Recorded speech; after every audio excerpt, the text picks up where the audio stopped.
everyone. I'm sure you've been anxiously awaiting the finishing of the tea table, and we finally found time to get that done. So the first thing we're going to do is a very short process, is that we are going to put the slick stick on this piece of glass. Some of you like to keep your glass, and occasionally I'll do that, but typically I like to cover the glass. That's just the style that I like. So in order to make the paint stick better to this piece of glass, we're going to use slick stick. You don't have to use it, but I have painted mirrors and glass before, and it just is a smoother process if you use the slick stick. Now, I'll give you a look at the container. I don't know if you'll be able to see it, but this is Dixie Belle Slick Stick.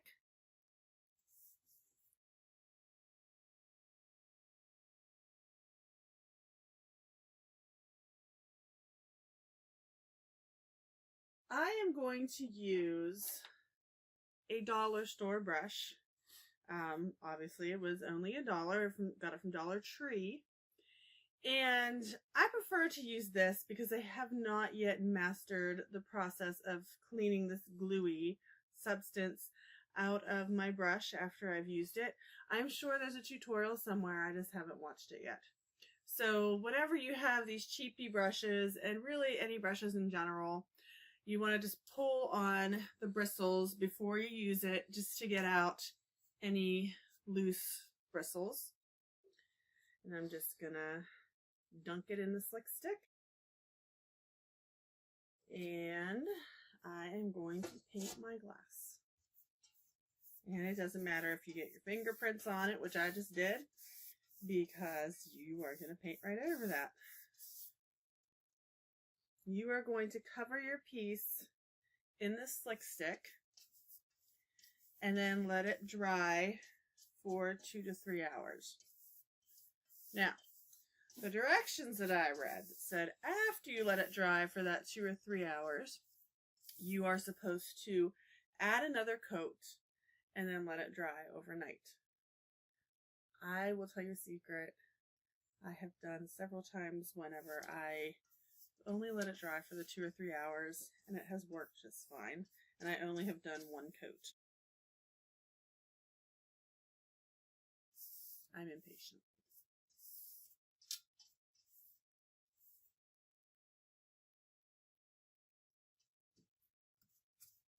So you just paint it on just like you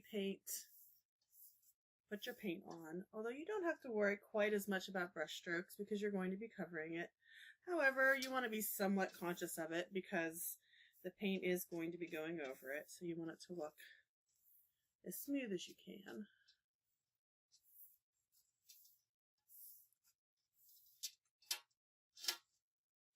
Yeah, this is not a Dixie Belle brush.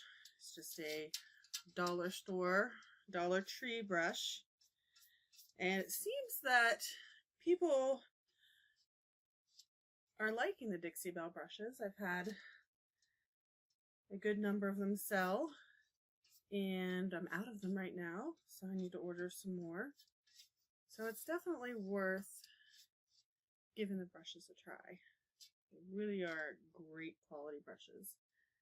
In fact, I'm having a hard time using this right now because I'm just spoiled by my Dixie Belle synthetic brushes.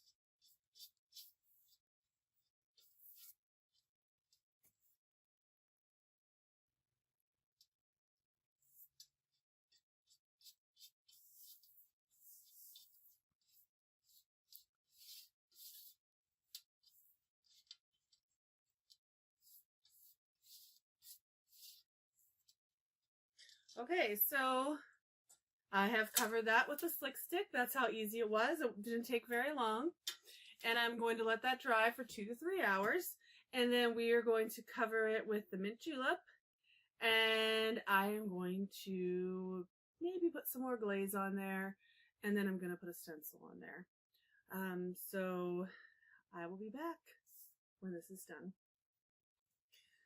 Alright, so we now have our dried slick stick, and I have a confession to make. I made a mistake, and I used the hairdryer over here to dry something, and there was sanding dust, and it got on here and stuck in the slick stick before it was dry. So you don't want to do that, but I'd like to continue with this and continue to show you what to do, and it shouldn't show up a whole lot under the paint. So remember that we were using mint julep. I have to find my mint julep here.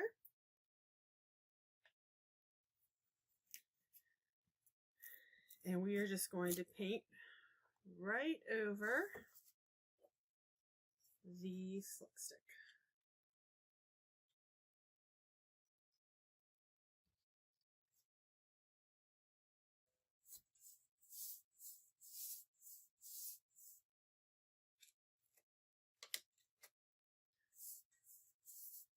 Now, I have done this before with mirrors and glass, and you definitely don't get coverage this good if you're not using the slick stick. You can still do it, but you get little holes here and there, and you have to wait for them to dry, and then sometimes you'll end up using 3 or 4 coats, when this time I'm only going to need 1.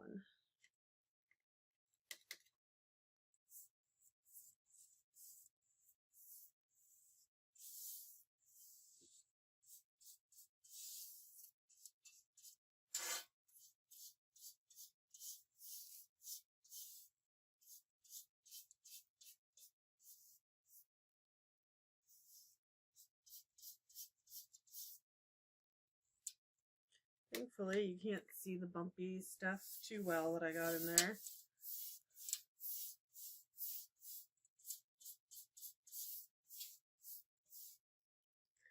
And every once in a while, it does not happen nearly as much as with other brushes, but you get a bristle that comes loose. And I just kind of pull it out with my fingers and then just smooth it out again.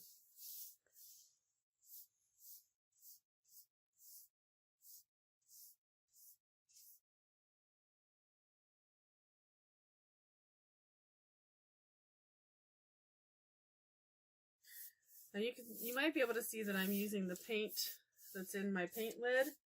You don't have to do that. I just like to make use of all my paint. I don't like to waste any of it. So I sometimes use the paint in the lid first.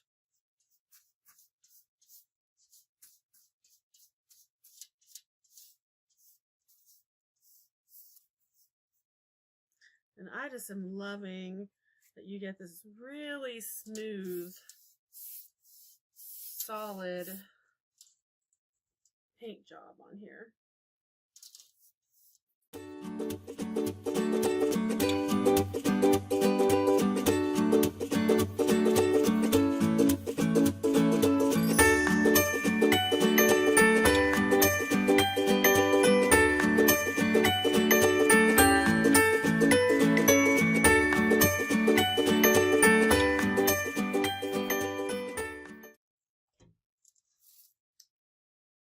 So, as you can see, I've got a really smooth, solid paint job there, and obviously we need to let it dry. I'm going to set this aside.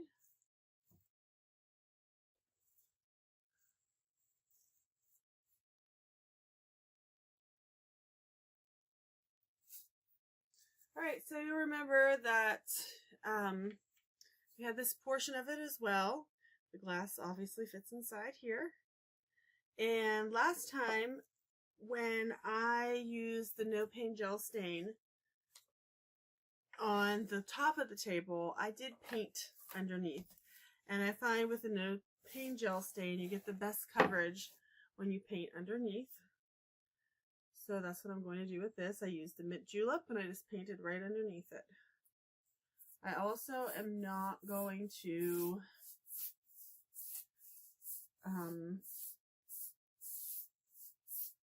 paint the underside of this, because again, I just think it wastes resources and it wastes your time if you're not going to be looking at it anyway.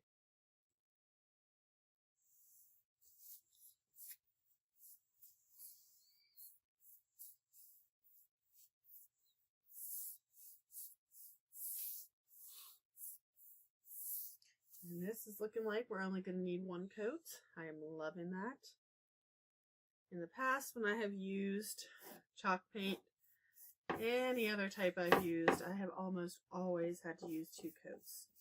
Surprisingly, the one type that I used that every once in a while I didn't have to use 2 coats was the Waverly brand from Walmart.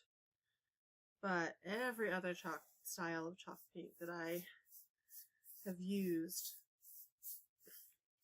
I've had to use 2 coats. And again, you're saving time and you're saving money when you don't have to do that.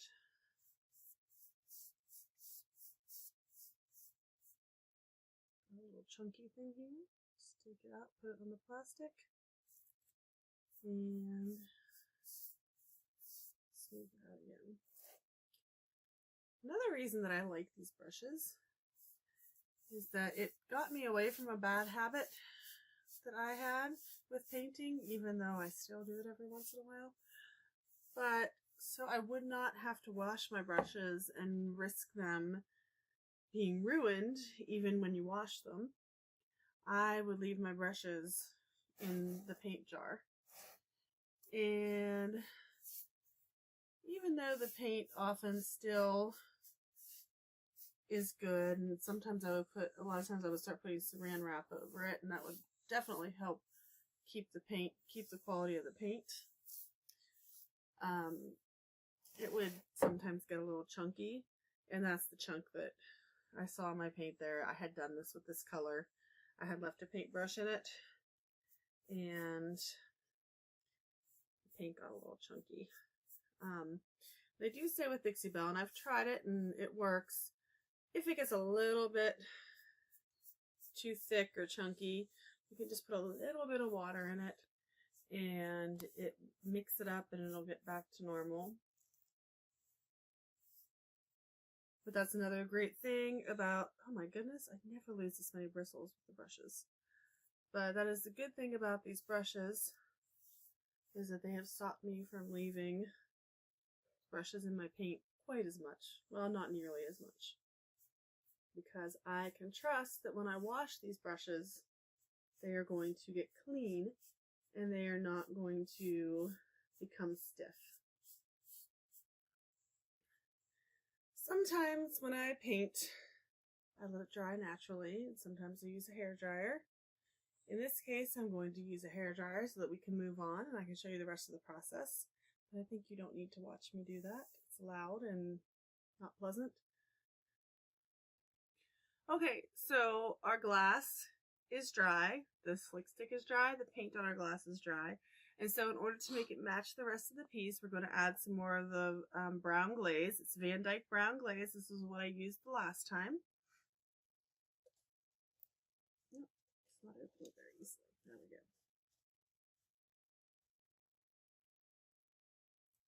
And I am going to, I have my sponge brush. Dip it in there, get off some of the excess. And I'm just gonna, I like to start at the edges because sometimes you make a brush mark whenever you go in the middle. And don't forget to have your wipes handy and close to you, because if I make a mark that I don't like, I'm gonna use my wipe and wipe it right off. So I just love this look that you get with the brush because it almost looks like a wood grain.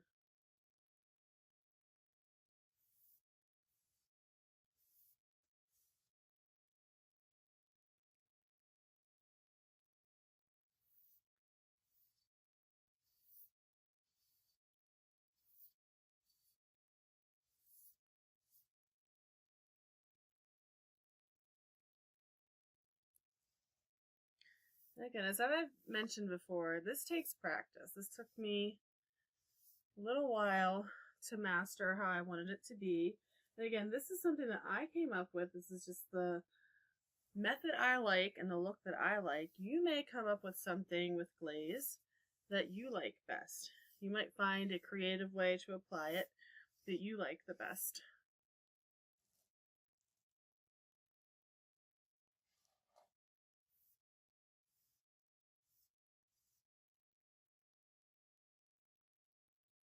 But again, even though you need practice, you have your wipes.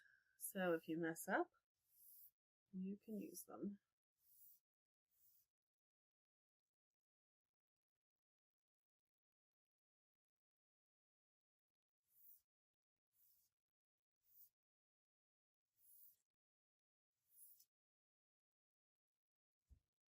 Okay, so this rarely happens, but I don't really have any spots that I don't like. So I'm not going to use my wipes this time. I am just going to kind of get it to settle in and buff it with a lint-free cloth.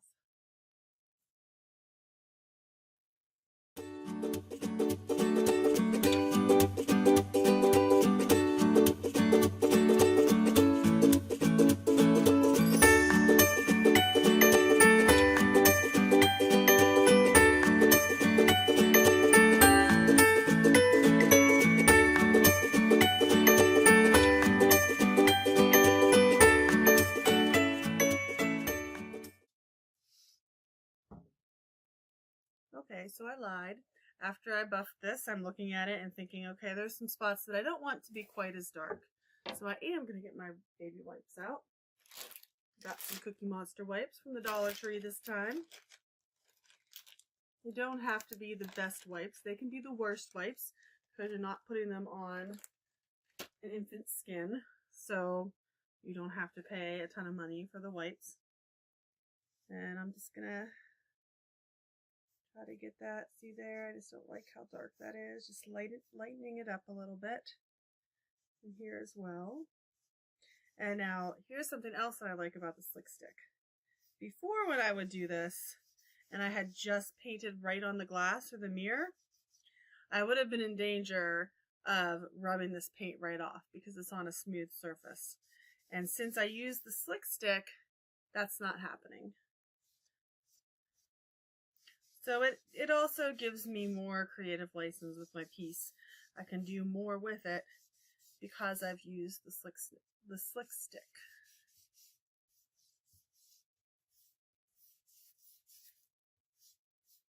Yeah, I really was a liar because I'm finding a lot of spots now. But I just want to make them a little lighter. I'm not wiping them completely off. I just don't want them to be as dark.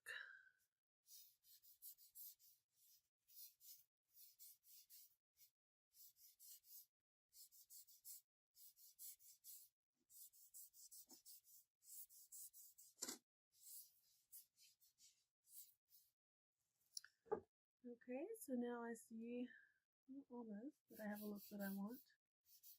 A couple more spots here. And now I'm going to buff it again. So let's take my lint-free cloth and I can get some of the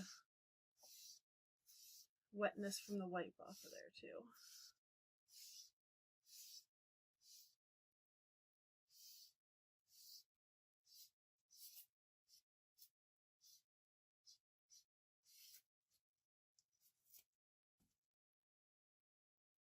Oh, and by the way, if you were watching earlier and you saw that there were some spots that I missed around the edge in the front here, and it was like scratching an itch, you really wanted me to cover that spot. Don't worry, when the camera was off, I got those spots.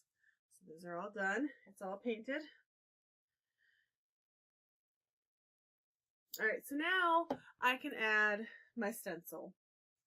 And I'm going to add this stencil. I got this from, I believe, Hobby Lobby, and it was like $1 or $2 there.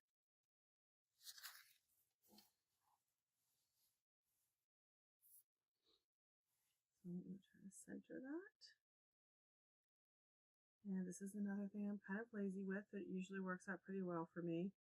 I don't really measure when I'm centering my stencils. I just kind of look. And I doubt many people measure when they buy a piece that has a stencil on it. So it works out that way. So I'm going to attach painter's tape to the stencil to attach it to the glass. And painter's tape is what you should use because it'll peel off without peeling your paint off.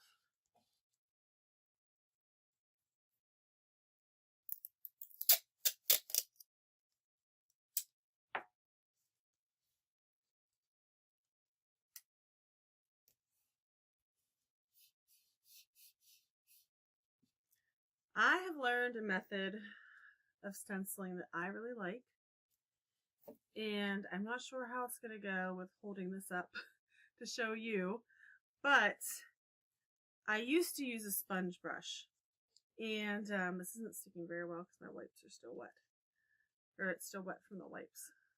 But I used to use a sponge brush.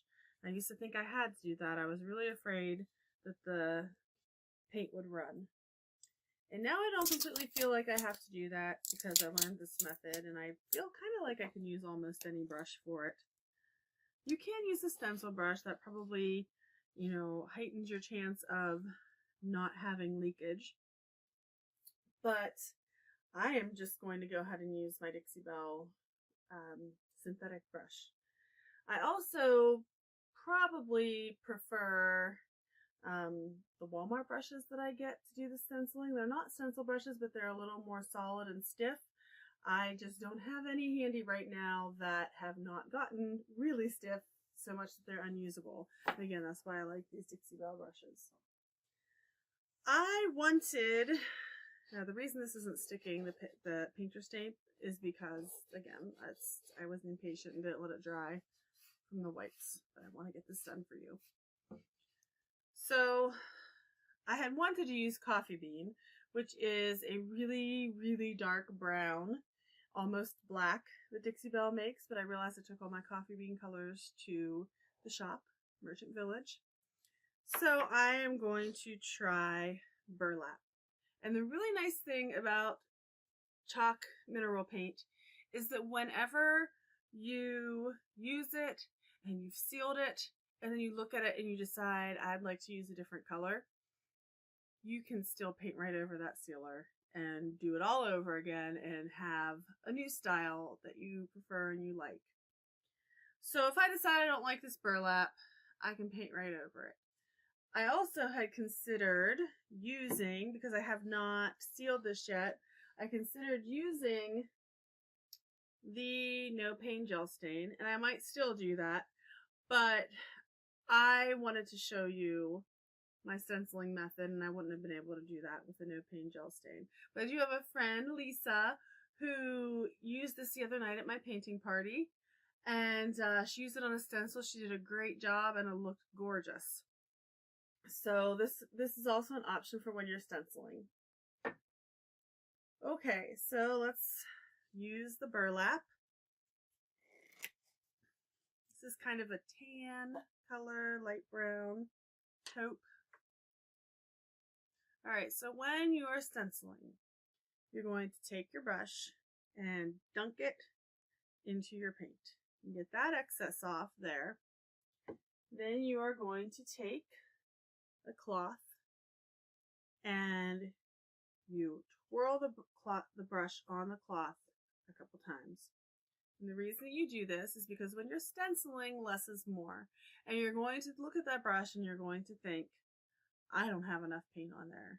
But even if you have a little bit of paint on your brush, when you pull that stencil up, you're still going to see the shape. And it's going to look even better than if you had as much paint as you think you needed on the brush. So, again, less is more. And I'm even going to twirl that one more time, because you can always add more paint. Alright, even though this isn't sticking, we're going to do this. Steve, can you see? I can rotate in here. Yeah, because I don't want to pick it up. Alright, so again, we dunked it and we twirled it a couple times. So, you can see it's not runny. Sometimes when I do my first strokes when I'm stenciling, I look for a spot of the stencil that I think is least likely to bleed. This stencil is pretty much equal all around, so I just started at the beginning. And I do not have very much paint on my brush at all. And you're going to be tempted to put more paint on your brush. Don't do it until you can't see any more paint at all coming off on your stencil.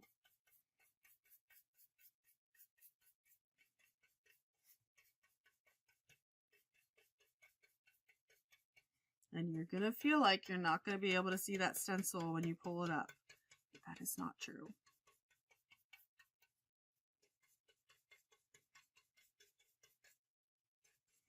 Okay. Oh, I can still use that. I'm still seeing color.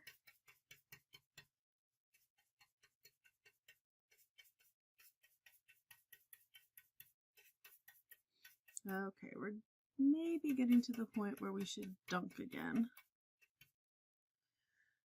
So again, I'm going to dunk it in there, kind of stab it down, get the excess off. And I'm going to twirl it a few times on here. And this is nice because I don't have to buy a stencil brush. I can just do it with my Dixie Belle brush, use it for everything.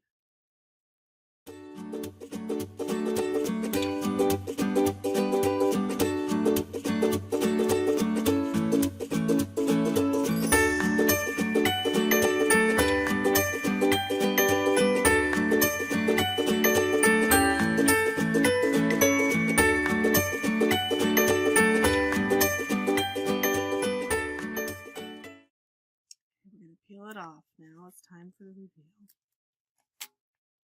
And it looks pretty good. And you can see that I think it looks better. Well, I'll show you here in a minute. See if I think I need you to come back. I think it looks better in the sections where I had less paint on my brush than the sections where I had just started. You see, I started over here and it's pulling up just a little bit. And over here and up here. But down here I barely had any paint on my brush, and I think that looks better than the whole stencil. But all in all, it's pretty good. And I had posted on my site the other day that if you do see a portion that you think's a little too splotchy or a little too thick, like this portion right here, it doesn't look bad, but I prefer it not to be that thick. Then once it dries, since you have your shabby look anyway, you want to sand that a little bit with a sanding block. And I still use the 80 to 100. I use more coarse sanding all the time. And here you've got, once this dries, I'll be able to get this off, but just some of the remnants of my baby wipe. So you can use your lint-free cloth even to wipe that off. All right, so there's a good chance I will end up putting some cherry stain on this. But the nice thing is that, again, you can put your no paint gel stain. I can put my Georgian cherry no paint gel stain on the stencil. I can just put the stencil right on top of it again. And since it's the chalk paint, it will absorb that no paint gel stain. And so I can still do it. I can change up what I want to do if I don't like it. So, maybe even if you'd like to, you can comment when I post this and let me know, do you want me to do the no paint gel stain, or would you like me to keep it with the burlap? So I kind of like this for the tea table because if I have my tray on it, I have a stencil, but if I want to go stencilless, then I can take my tray off and just show the plain top with the no paint gel stain on it.